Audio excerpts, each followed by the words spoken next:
এবার ভিডিওতে উঠে এলো সচিবালয়ে শিখা সংযোগের ভয়াবহ মুহূর্ত।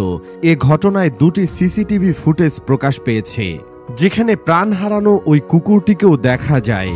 গত 31 ডিসেম্বর মঙ্গলবার সন্ধ্যায় রাষ্ট্রীয় অতিথি ভবন যমুনার সামনে সংবাদ সম্মেলন করে ঘটনার তদন্তে গঠিত উচ্চ পর্যায়ের তদন্ত কমিটির প্রধান ও স্বরাষ্ট্র মন্ত্রণালয়ের সিনিয়র সচিব নাসিমুল গনি জানান, সচিবালয়ে শিখা সংযোগের ঘটনায় নাশকতার কোনো প্রমাণ মেলেনি।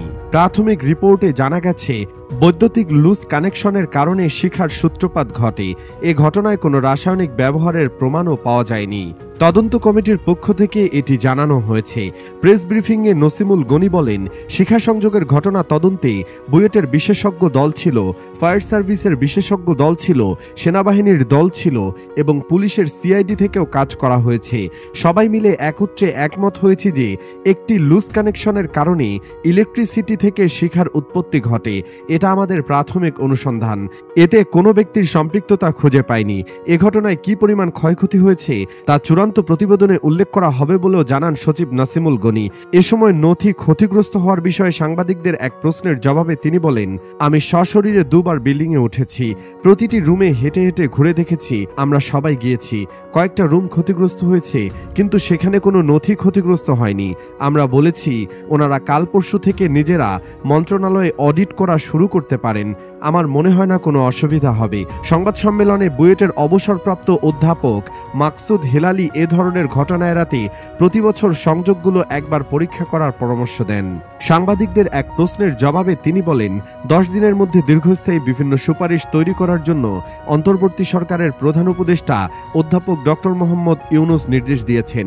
শিখা সংযোগের ঘটনায় ভবনের যে পরিমাণ ক্ষতি হয়েছে তা মেরামতযোগ্য বলেও জানান তিনি। অন্তর্বর্তী সরকারের কাছে জমা দেওয়া প্রতিবেদন প্রকাশ করা হবে জানিয়ে সংবাদ সম্মেলনে প্রধান উপদেষ্টার প্রেস সচিব শফিকুল আলম বলেন, আমরা দুটি ভাইটাল ভিডিও পেয়েছি, যেখান থেকে ক্লু পেয়েছি কিভাবে শিখার সূত্রপাত হলো। বিশেষ করে যে জায়গা থেকে লুজ কানেকশন হয়েছে সেই ভিডিও আমরা পেয়েছি। ভিডিওটি আমরা রিলিজ করতে পারবো। একটা কুকুরের প্রাণ গেছে, কিভাবে সেই কুকুরের প্রাণ গেল সেই ভিডিও ফুটেজ পেয়েছি, সেটাও রিলিজ করব। এদিকে সংবাদ সম্মেলনের পর প্রকাশ করা হয় শিখা সংযোগের দুটি সিসিটিভি ফুটেজ, যেখানে লুজ কানেকশন থেকে শিখা সংযোগের ব্যাপারে প্রমাণ পাওয়া যায়। সেই সাথে দেখা যায় একটি কুকুর এসে একটি রুমের বাইরে পেতে থাকা চেয়ারে বসে। পরবর্তীতে এই কুকুরটি শিখা সংযোগের ফলে প্রাণ হারায়। উল্লেখ্য, গত 25 ডিসেম্বর রাত 1:52 সচিবালয়ের 1 নম্বর ভবনে শিখা সংযোগের খবর পায় ফায়ার সার্ভিস। সচিবালয়ে অবস্থিত ফায়ার সার্ভিসের ইউনিটটি রাত 1:54 থেকে তা নিয়ন্ত্রণের চেষ্টা শুরু করে।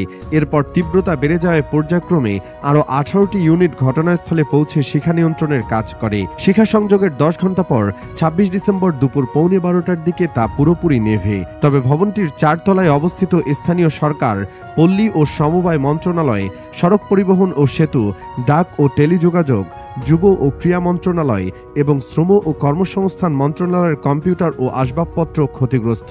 প্রাথমিক প্রতিবেদনে বলা হয়েছে, শিখার উৎপত্তি স্থল 7 নম্বর ভবনের 6 তলার লিফট লবি সংলগ্ন করিডোর। পরে সিসিটিভি ফুটেজ পর্যবেক্ষণে এর সত্যতা পাওয়া যায়। ভবনে কোনো ধরনের ডিটেকশন সিস্টেম না থাকায় প্রাথমিক ও বিকশিত অবস্থায় শিখা শনাক্ত করা যায়নি বলেও তদন্ত কমিটি জানিয়েছে।